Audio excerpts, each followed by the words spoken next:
আপনি কখনোই কাউকে কিচ্ছু বলেন না, চুপই থাকেন। আর আপনার চুপ থাকাকে আপনার দুর্বলতা মনে করে আপনার নিকট আত্মীয়, আশেপাশের মানুষেরা সবসময় কটু কথাই আপনাকে বলে আসছে, আপনার সাথে করছে দুর্ব্যবহার। কিন্তু আর নয়, যথেষ্ট হয়েছে। এবার তাদের উচিত শিক্ষা দেওয়ার সময় এসে গেছে। কিন্তু কিভাবে, সে কথাই রইল আজকের পর্বে। সাধারণত চুপ থাকা মানুষগুলো নিজের আবেগকে চেপে রাখে, কিন্তু তাদের ধৈর্যের বাঁধ ভাঙলে সেটা হয় ভয়ানক। এ কথা অনেকেরই জানা। আপনি যদি কম কথা বলে থাকেন, তাহলে আপনি গভীরভাবে সমস্ত কিছু মনে রাখেন, আপনি চিন্তা করেন। চুপ থাকা মানে তো দুর্বলতা নয়। সমুদ্রের উচ্ছলতা তার তীরের মধ্যে, যেখানে গভীরতা কম। কিন্তু সমুদ্র যেখানে যত গভীর, ততই সে ওপরের দিক থেকে শান্ত থাকে। এ প্রকৃতির নিয়ম, এর ব্যতিক্রম হওয়ার কোনো উপায় নেই। আপনার গভীরতা যত বেশি, আপনি ততটাই ওপর দিক থেকে শান্ত। কিন্তু আপনার এই গভীরতাকে মাপা তো সকলের পক্ষে সম্ভব নয়। আপনি মুখ বুজে সকলের সেবা করছেন, সকলের বিপদে তাদের পাশে এসে দাঁড়াচ্ছেন, কিন্তু তারা সেসবের মূল্যই দিতে জানে না। তাই পান থেকে চুন খসলেই তাদের ভেতরের শয়তানটা জেগে ওঠে। তারা আপনাকে আহত করে, ক্ষতবিক্ষত করে। এবার তাদের জবাব দিন। তাদের চোখে চোখ রেখে জবাব দিতে হবে আপনাকে। ঠাকুর শ্রী রামকৃষ্ণ পরমহংসদেব তাই তো বলে গেছেন, ফোঁস করবে, ফোঁস করতে তো দোষ নেই। আপনি যদি একবার ফোঁস করে ওঠেন, দেখবেন তারা ঠিক বেলুনের মতো চুপসে গেছে। আপনার মধ্যেও যে আগুন রয়েছে, আপনিও যে আগ্নেয়গিরির মতো ফুলে উঠতে পারেন, এ তো তাদের ভাবনার অতীত।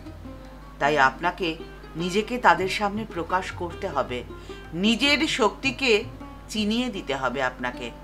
আপনি যদি পরম ব্রহ্মের অংশ মাত্র হয়ে থাকেন, তাহলে আপনার মধ্যেও ওই সমস্ত গুণ বর্তমান রয়েছে, এ নিশ্চিত। ঠাকুর বলেছেন, ব্রহ্ম ও শক্তি অভেদ, অর্থাৎ শক্তির সর্বোত্তম বৈশিষ্ট্য আপনার মধ্যেও বিদ্যমান। আপনার অন্তরের সমস্ত শুভ শক্তিকে আপনাকেই তো জাগিয়ে তুলতে হবে। এই সংসারে আমাদের প্রতিদিনের লড়াই, প্রতিক্ষণের লড়াই।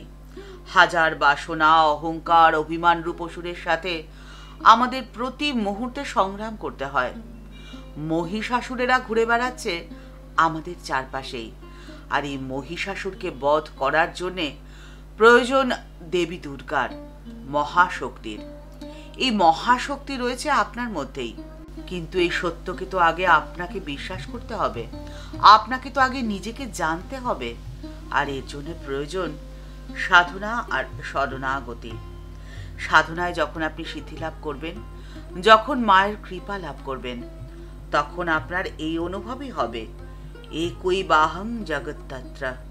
তখন আপনার এই অনুভবই হবে যে একমাত্র তিনিই রয়েছেন, একমাত্র তিনিই রয়েছেন জগৎ জুড়ে, জগতের সকল অনুতে পরমাণুতে। শ্রীমা সারদা দেবী বলেছেন, জ্ঞান হলে ঈশ্বর টিশ্বর সব উড়ে যায়, শেষে দেখে মা আমার জগৎ জুড়ে। আর আপনিও যখন এই জগতেই রয়েছেন, তখন আপনার মধ্যেও তো তিনিই রয়েছেন, তিনি সমাহিত রয়েছেন আপনার মধ্যেই। তাই আপনার আশেপাশে যারা অহংকারে মত্ত হয়ে আপনাকে তুচ্ছ তাচ্ছিল্য করছে, তাদেরকে তো আপনাকে শিক্ষা দিতেই হবে।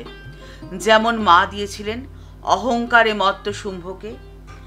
শুম্ভ দেবীকে যুদ্ধে জয় করার প্রাণপণ চেষ্টা করছে, কিন্তু কে দেবীকে লাভ করতে পারবে? তখন দেবী নিজে মুখেই বললেন, যৌ মাং জয়তি সংগ্রামে যো মে দর্পং বাপহতি যো মে প্রতিবল লোকে স্বামে ভর্তা ভবিষ্যতি। অর্থাৎ, যিনি আমাকে সংগ্রামে পরাজিত করবেন, যিনি আমার দর্প চূর্ণ করবেন, এবং যিনি জগতে আমার তুল্য বলশালী, তিনি আমার পতি হবেন। এখানে দেখা যায় যে মায়ের প্রতিজ্ঞায় তিনটি কল্প রয়েছে।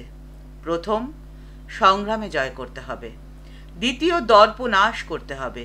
আর তৃতীয়, সমান বলশালী হতে হবে। মহাশক্তি মহামায়া জগন্মাতা, যিনি এই সমস্ত জগৎটাকে প্রসব করেছেন, আবার প্রলয়কালে নিজের ভেতরে টেনে নিচ্ছেন, তিনিই তো বহুরূপে আমাদের সামনে প্রকাশিত হয়ে রয়েছেন। কিন্তু মূর্খ মানুষ, অহংকারে উন্মত্ত মানুষেরা সে কথা ভুলে যায়। আর ঠিক সেই কারণেই আপনাকে তারা চিনতে পারে না, আপনার শক্তিকে তারা অনুভবই করতে পারে না। আপনার চুপ করে থাকাটা তাদের কাছে মনে হয় আপনার দুর্বলতা, কিন্তু এ যে তাদের কত বড় ভ্রম সে কথা আপনাকে বুঝিয়ে দিতে হবে। তাদের দর্পকে আপনাকেই চূর্ণ করতে হবে। আর এই সংসারে সাধারণ হয়েও কি করে অসাধারণ হওয়া যায় সেই পথ দেখিয়ে দিয়ে গেছেন শ্রীমা সারদা দেবী। তাই তো গিরিশচন্দ্র ঘোষ একবার ভক্ত মণ্ডলীকে ডেকে বলেছিলেন, ভগবান ঠিক আমাদেরই মতো মানুষ হয়ে জন্মান। এটা বিশ্বাস করা মানুষের পক্ষে বড় শক্ত। তোমরা কি ভাবতে পারো যে তোমাদের সামনে পল্লীবালার বেশে জগদম্বা দাঁড়িয়ে রয়েছেন?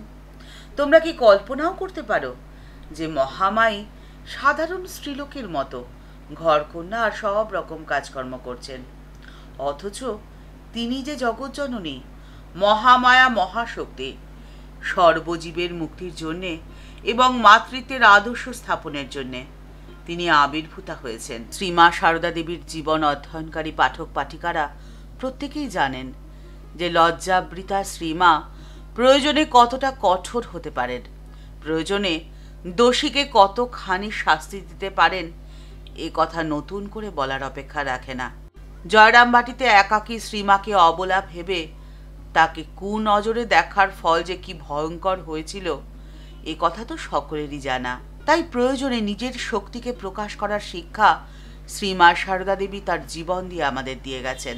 একদিন কেশববাবু ঠাকুর শ্রী রামকৃষ্ণ পরমহংসদেবকে প্রশ্ন করেছিলেন, আচ্ছা আপনি মা মা করেন কেন? আমায় কথাটা বুঝিয়ে দিন তো। ঠাকুর তখন হেসে উত্তরে বলেছিলেন, তুমি অসীম সাগর দেখেছ, অনন্ত আকাশ দেখেছ, জগতে এত শক্তির খেলা দেখতে পারছো, আর আমার মাকে তুমি বুঝতে পারছো না? মাকে চেনো না, শক্তিকে চেনো না?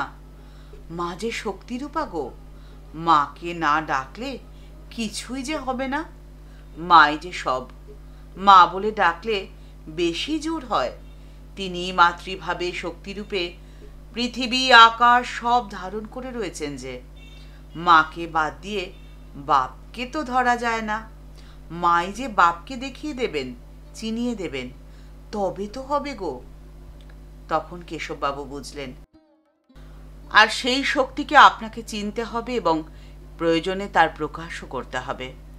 তবেই তো যারা আপনাকে দুর্বল ভাবছে, আপনার চুপ করে থাকাকে আপনার দুর্বলতা ভেবে ভুল করেছে, তারা আপনার সামনে মাথা নিচু করতে বাধ্য হবে। ঠাকুরমা স্বামীজির চরণে প্রণাম জানিয়ে আজকের পর্ব এখানেই শেষ করছি। দেখা হচ্ছে পরের পর্বে।